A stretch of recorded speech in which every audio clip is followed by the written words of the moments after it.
6 countries that are no longer Russia's allies. 1. Turkey. Recep Tayyip Erdogan was seemingly neutral. Turkey did aid Ukraine, but Erdogan also emphasized his special relationship with Putin.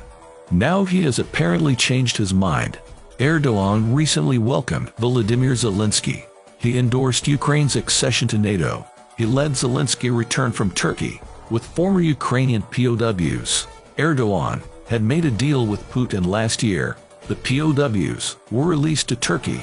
Erdogan promised they'd stay there until the war ended, but he has reneged on the deal, angering Putin.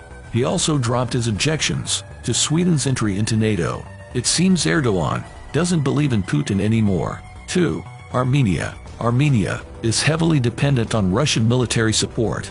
It has a long-standing territorial conflict with Azerbaijan. The country is small and poor, so it's protected by Russian troops. Armenia has imposed no sanctions on Russia. It abstained from voting for UN resolutions condemning Russia. But last year, there were new clashes in Nagorno-Karabakh. The Russian troops proved unable to help Armenia. As a result, Armenia refused to host Russian-led military drills in January 2023. It's now seeking to replace the Russian troops with UN peacekeepers. 3. Moldova. Moldova tried to do a balancing act at first.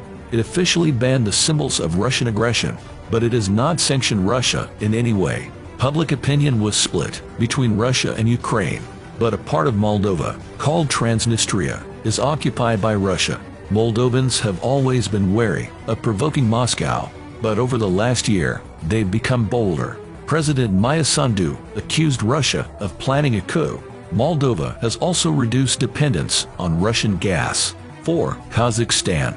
Kazakhstan has always maintained a close relationship with Russia. It used to be an official military ally of Russia. However, it refused to send troops to Ukraine. Initially, Kazakhstan took a neutral stance on the war, but it's been distancing itself from Moscow. Kazakhstan sent humanitarian aid to Ukraine. It openly welcomed Russian draft dodgers. Finally, Kazakhstan observes Western sanctions on Russia. 5. Georgia. 2 regions of Georgia are under Russian occupation, but the country's government is remarkably pro-Russian. Georgia is a parliamentary republic. The country's president has been pro-Ukrainian from the start, but it's up to lawmakers to make policy decisions. In the ruling party, Georgian Dream is pro-Russian, so Georgia never introduced any sanctions. It enjoyed a growing trade with Russia. This has led to growing discontent. Most Georgians support Ukraine.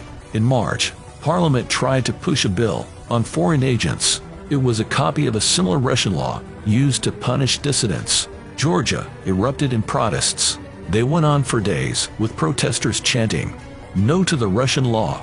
The bill was withdrawn. 6. China.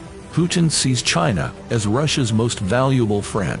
Xi Jinping keeps up the pretense, but Xi's actions don't match his words. China has refused to buy Russian grain. Russian officials have repeatedly tried to broker a deal, but China says Russian wheat is substandard. China started building a railway around Russia. It will link China and Central Asia, Russia's traditional sphere of influence. Beijing has refused to deliver arms to Russia. Its position on Ukraine is ambiguous, but China has not recognized any of Russia's territorial claims. Most likely, Xi doesn't want to bet on the loser. That's bad news for Putin.